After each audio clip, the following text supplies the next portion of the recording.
Hey everybody, we are joined today with a very special guest. His name is Dan. Hello. We got to set the scene. We had a couple of people there for theatrics. We were gonna play it up real big. One day we're chilling in the drill hall, and we played takedown. There was this big thing that we would always do is we had these yellow mats. The PT team had these yellow mats. And we would basically knock your opponent down on their back, whoever standing wins. Yeah. And we play submission sometimes too. This was like years. To tap out. This was years before UFC and MMA was like huge. This was just a bunch of dumb kids fighting. Yeah. We're all in there and we're playing takedown just for fun, having fun. It was fun to challenge the people who were good and all that. And we get the idea, hey, next person that walks through the drill hall or through the breezeway, let's call him over here and, we'll throw Dan down really hard or pretend, obviously we were like, pretend, just make a loud thump right as they enter the door and Dan will just pretend to be dead. And so I want to say Chewy came in with her or right before her, and we had him. And he didn't give a shit. Yeah, and he was... I remember he reached out and he grabbed me, and you were like, wait. And he, waited. Audrey walked in, he grabbed my belt, picked me up, and just head over heels, just body slammed me. And so yeah, basically, we looked down the breezeway, and the first person that comes up was this girl that we all knew was... one of our classmates was Audrey. And she's walking up, she's all smiling, she might have just been having a great day. And we call her over to the door and we're like, hey, Audrey, check it out. Dan, that's what I told her because I was standing at the door and I said, check it out. Dan's playing takedown. It's obvious setup, right? Like, why would we call her to come watch that? Yeah, seriously. And so she comes over and she's just like, oh, happy. Let's see what they're doing, And, she turns the corner, she comes in the door, and right as she does, Dan was always known for taking the falls. You remember, jumping over the fence and shit? I could be thrown into a wall, into a set of lockers, crumple to the ground, get up and be like, what's up? She walks in right as he gets slammed, and, we're all, doing the fake laugh, ha, ha, ha, ha, Dan took a slam. And then... I just laid there. Yeah, he just stayed still. And we're standing there. And, we're all kind of giggling. And I was like, all right, get up, Dan. Get up, Dan. And Dan's not moving. And so Dan is just the master of selling. Because we got there and we went over to his body and we're like, Dan, get up. Dan, get up. And he isn't budging, not one bit. And I think you even rolled me over. Yeah, literally just trying to do everything we can to make it seem like Dan is legitimately injured. And then all of a sudden, we already know what's up. And so we start going into fake panic mode. And Audrey, if you're watching, I'm sorry. I'm terribly sorry. But it was the funniest shit how we started, all of us oh my God, dude. Oh my God, we're going to get into so much trouble. Oh my God, dude. Oh my God, is he fucking dead? Oh my God, did anybody feel the pulse? Oh my God. And so we're freaking out. We don't know what we're doing. We're just kind of all winging it. But then I thought, the big reveal would be, okay, then Dan sits up, and then that's it. But Dan kept it going, and she ended up kind of running off as you were getting up, realizing that we were pranking her, I guess. And it wasn't we didn't single her out.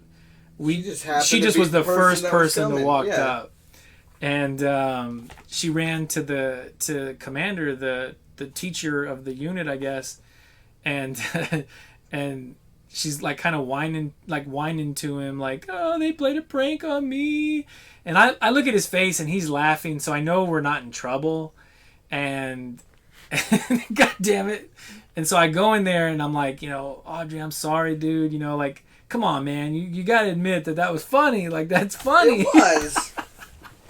But the best part of that story is afterwards, you got a sense of how double kind of standard it was, even back then, Because I mean, I got away with a lot of stuff. Yeah. But in that moment, because it was Audrey, and she was like kind of like, you know, the serious one in ROTC, you know, so like I think everybody felt like we were picking on her, and I didn't, you know. I always felt like she was one of our friends, one of our best friends. Why is she safe from the same pranks we play on each other all the time? Exactly. And so afterwards, I remember Daniel Ordunez had come up to me and he was like, hey man, that wasn't cool what you did. And I told him, I stopped him. I was like, Daniel, no. I said, no. And that's what I kept telling everybody who tried to get mad at me. I told him, I said, if we did that to Art, if we did that to anybody else, no one would be mad and all of you would be laughing. Y'all would be laughing so hard if we did that to anybody else. So I'll set the scene and then you take... she was a big girl. We... our senior year, we had a new instructor. Gunny was a Marine Corps drill instructor. A lot more gung-ho, a lot more, you know, involved, like hands-on. It was more like activities, you know? Gunny one day came out and he was like, okay, we're going to do self-defense. and so we're all excited as hell, you know? Because we're going to learn, we're going to get to, we've been playing takedown in the drill hall for 4 years, you know. And I think that's what led to it, was he saw us doing that. Was like, look, if y'all are going to beat the shit out of each other, at least I'm going to train y'all properly. And so we go outside and we're out in the front, on the other side of the freaking parking lot where the bushes were. And he starts, okay, you're going to want to do something like this or something like that. You know, he's being very generic, you know, we know better. But, all of a sudden, I don't remember who got hurt. Someone got hurt. Yeah, somebody like did something. And he was like, that's it. We're done. Yeah. We're done. So then he leaves. And when he leaves, we were talking about, okay, well, I mean, we're out here. We might as well just have fun. So we started, I had grabbed, because Audrey was really small. Mm-hmm. And so like I was like, hey, you want me to spin you around? Did I spin you? I think you had offered, or because she didn't want to do it at first, and I was like, I'll do it. And so, like, I might have spun you. Yeah. And then she's lighter, so it's like, okay, I can spin her higher. And you were pretty small at the time, so it wouldn't have been, like, that big of a difference. So, like, basically, you just hold their hands and you just do a giant swing. You know, you're spinning.